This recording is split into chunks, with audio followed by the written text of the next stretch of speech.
Take one.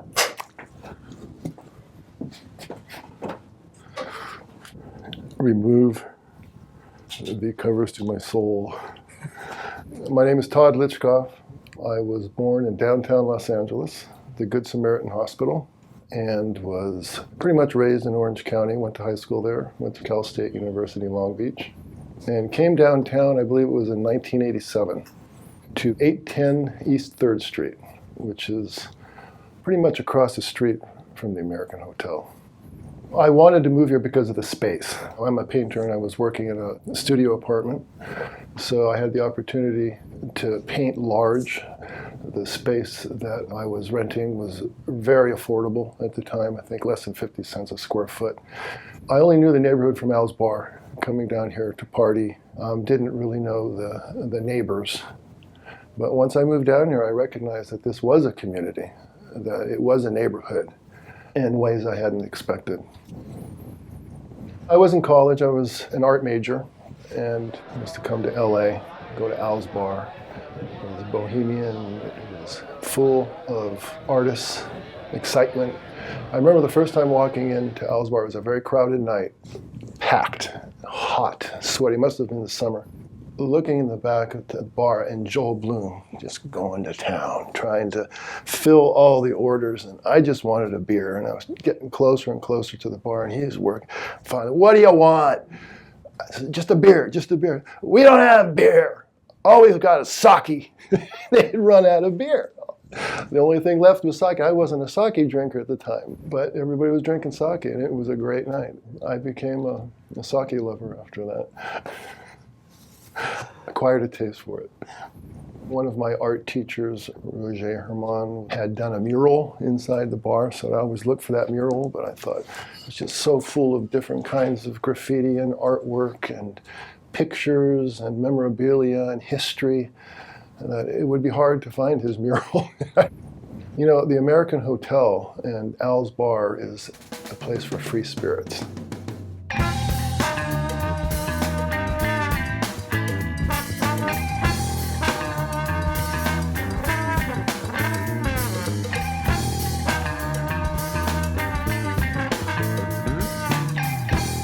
There's a lot of outcasts, societal rejects, anarchists, people who've rejected society.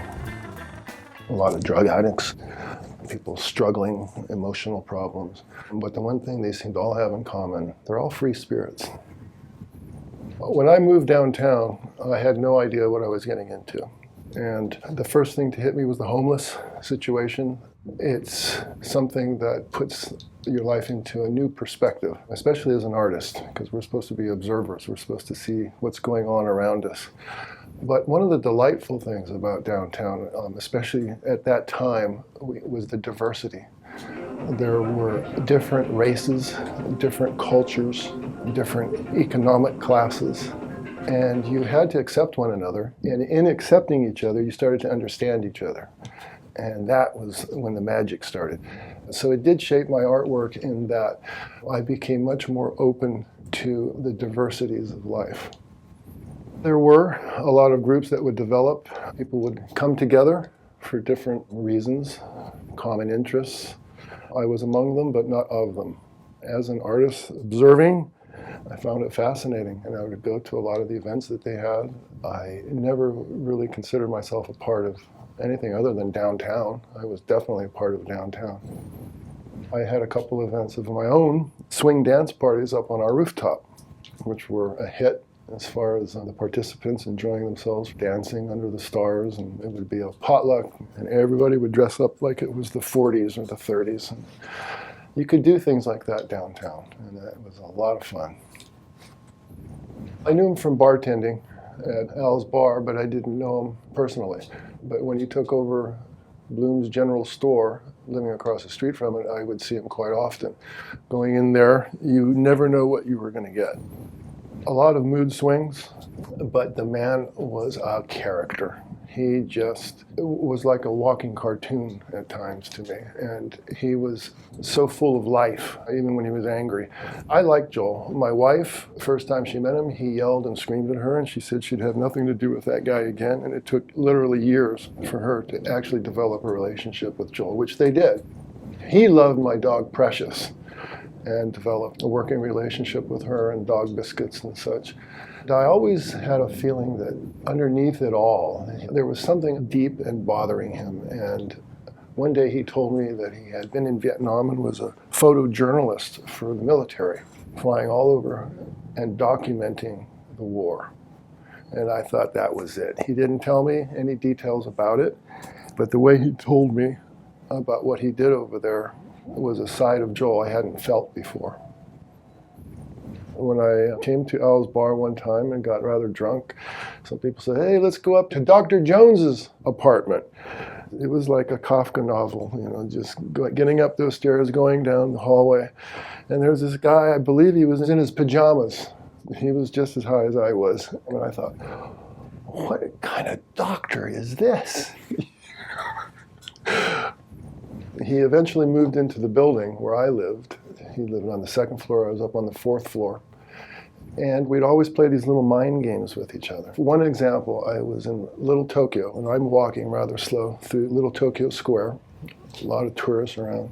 And I noticed people keep staring at me, like, why are they looking at me? They're just looking, like, what's going on? And finally I turned around, and for a while now, Don Jones had been following me on his custom-made bike. It's just inches behind me. And people were trying to figure out what was going on, because this bike was, well, it was art. When cordless phones came out, and I thought it was like magic. I could go downstairs and do my laundry and be able to talk on the phone. So one day I called Don Jones and started a conversation with him and walked downstairs and continued the conversation, knocking on his door, and he opened the door and we were talking to each other on the phone. And he wouldn't put the phone down, he kept talking to me. Little things like that, very subtle. He got sick and died at the building, and I saw him in his last days, and it was very sad. He was a ghost of himself. But he died with dignity and a lot of friends around him.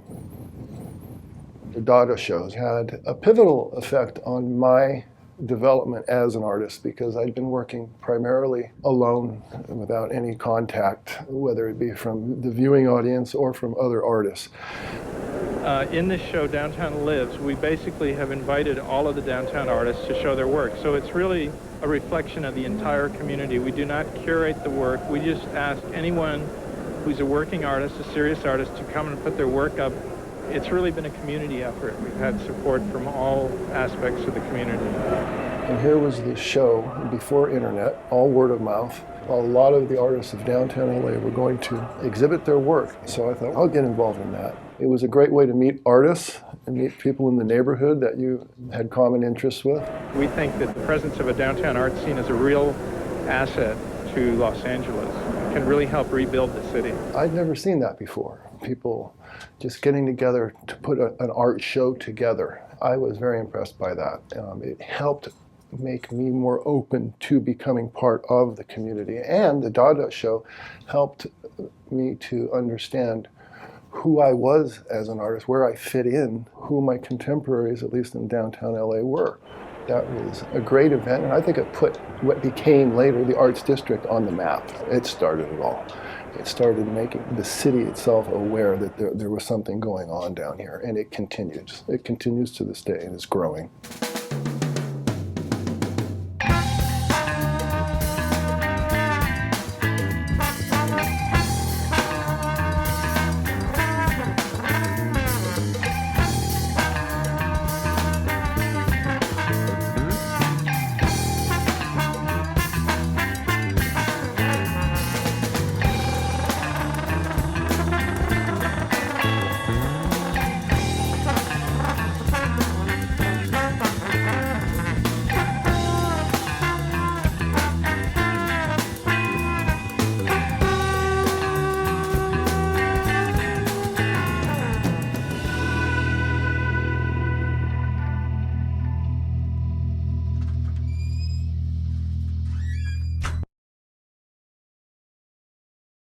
Ken Farley was a master printer.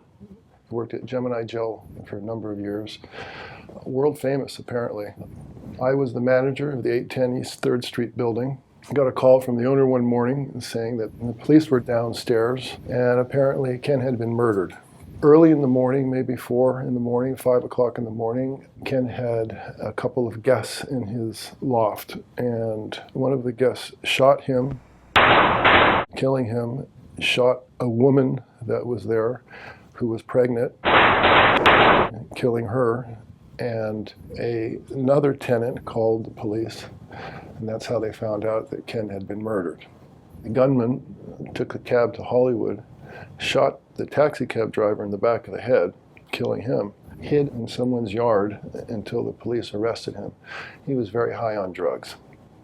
I got to know Ken. I would go down there and we'd have long conversations about art and about printing. The next day, I was asked by the owners to accompany the police in their investigation of the premises. They'd already done the detective work. Now they wanted to assess what was in the space. We were supposed to be looking around for anything important. It dawned on me, this is a master printmaker. He probably has some master prints. And I thought to myself, if I lived in this typical loft, stuff everywhere, where would I keep my master prints? Where would I keep the valuable artwork? Under the bed. So I went into his room and I pushed the frame. It was heavy, and sure enough, a whole pile of prints underneath the bed in a space made to hold them. Then I started looking at all the big names, all the top names. So I pushed the thing back, and I was faced with a dilemma. I mean, he's dead. He's gone. And this artwork is sitting there to be confiscated by the city. What are they going to do with the artwork?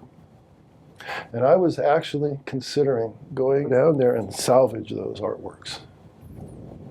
And I couldn't do it. I couldn't. I was thinking, are you going to be able to live with yourself the rest of your life as an artist, knowing that you stole another artist's artwork? And I couldn't do it. And I've always wondered what happened to that artwork. I think it's just a reminder that not only eclectic and diverse, it's also capable of extremes in this neighborhood. You do have to be a little more aware than you would be in suburbia. You have to assess your environment and the people that you're involved with. It's not all just fun, let's party, let's make art, let's have a good time. There are people going through things, suffering.